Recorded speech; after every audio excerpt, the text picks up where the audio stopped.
வணக்கம். இன்றைக்கி நம்ம பார்க்க போகிற சமையல் ஒரு அருமையான பருப்பு குழம்பு எப்படி செய்யலாங்கிறத பார்க்கலாம். ரொம்ப சிம்பிளாக இருக்கும். ஒரு 15 நிமிஷத்தில் இந்த பருப்பு குழம்பு வந்து நம்ம செஞ்சிடலாம். இதுக்கு சைடிஷ் பார்த்திங்கன்னா வறுவல், சிக்கன் வறுவல், மீன் வறுவல், உருளைக்கிழங்கு வறுவல் இந்த மாதிரி வச்சு சாப்பிட்டோம்னா அருமையாக இருக்கும். வாங்க இந்த பருப்பு குழம்பு எப்படி செய்யலாங்கிறத பார்க்கலாம். ஒரு குக்கர் எடுத்துக்கலாம். மெஷரிங் கப்பில் 3/4 கப் அளவுக்கு துவரம் பருப்பு எடுத்திருக்கேன். இதை வந்து நல்லா 2-3 தடவை கழுவிட்டு பார்க்கலாம்.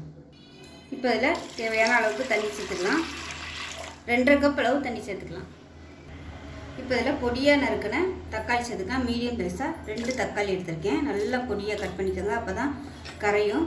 இது காரத்துக்கு பச்சை மிளகா மட்டும்தான், அதனால் பெரிய பச்சை மிளகாயை நான் வந்து ஒரு 4-5 எடுத்திருக்கேன். இது வந்து காரம் கம்மியாக தான் இருக்கும், பார்க்க பெருசாக இருக்கும். ஒரு கைப்பிடி அளவுக்கு வெங்காயம், சின்ன வெங்காயமே சேர்த்துக்கோங்க, அது நல்லாயிருக்கும். 5-6 பல் பூண்டு சேர்த்துக்கலாம். 1/2 டேபிள் ஸ்பூன் மிளகு, 1/2 டேபிள் ஸ்பூன் சீரகம், 1/2 டேபிள் ஸ்பூன் மஞ்சள்தூள் சேர்த்துக்கலாம். இது எல்லாத்தையும் நல்லா கலந்து விட்டுட்டு இப்போ தேவையான அளவுக்கு உப்பும் சேர்த்துக்கலாம். உப்பு சேர்த்துக்கலாம், கல் உப்பு. இப்போ குக்கரை மூடிட்டு விசில் போட்டுட்டு நல்லா ஒரு 5 விசில் விட்டுட்டு ஸ்டீம் போனதுக்கப்புறம் பார்க்கலாம். இப்போ நம்ம பருப்பு குழம்பு எப்படி இருக்குன்னு பார்க்கலாம். பாருங்க, நல்லா சூப்பராக வந்துடுச்சு. இப்போ இது எல்லாத்தையுமே நல்லா மசிச்சு விட்டுக்கலாம். பிளெண்டர் இருந்துச்சுன்னா வச்சுக்கோங்க, இல்லை மத்து வச்சு கடையிறதுனாலும் கடைஞ்சி விட்டுக்கலாம். பருப்பு வந்து இந்த அளவுக்கு நல்லா குழைவாக வந்துருக்கணும், அப்போ தான் நல்லாயிருக்கும்.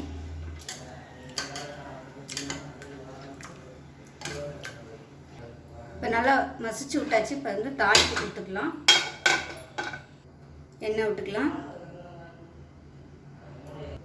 இப்போ எண்ணெய் சூடாயிடுச்சு.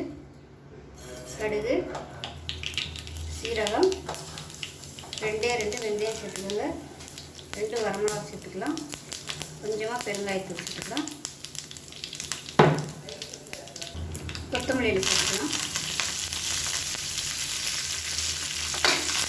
இது எல்லாத்தையுமே கடைஞ்சி வச்சுருக்கிற பருப்பில் சேர்த்துடலாம்.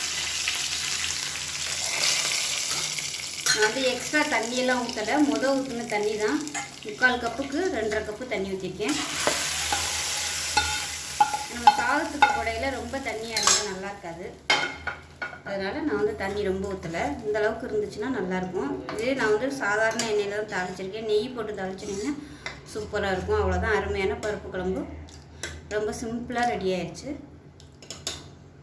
இப்போ பாருங்கள், அருமையான பருப்பு குழம்பு ரெடி ஆயிடுச்சு. இதுக்கு பார்த்திங்கன்னா நான் கத்திரிக்காய் வறுவல் செஞ்சுருந்தேன். ரொம்பவே சூப்பராக இருந்துச்சு இந்த பருப்பு குழம்போடு தொட்டு சாப்பிட்றதுக்கு. ஸோ இதே மாதிரியே நீங்களும் செஞ்சு பாருங்கள். செஞ்சு பார்த்துட்டு எப்படி வந்துச்சுங்கிறத சொல்லுங்கள். வீடியோ பிடிச்சிச்சுன்னா லைக் பண்ணுங்கள், கமெண்ட் பண்ணுங்கள், சேனலை சப்ஸ்கிரைப் பண்ணுங்கள், பக்கத்தில் உள்ள பெல் பட்டனையும் ப்ரெஸ் பண்ணுங்கள். நன்றி.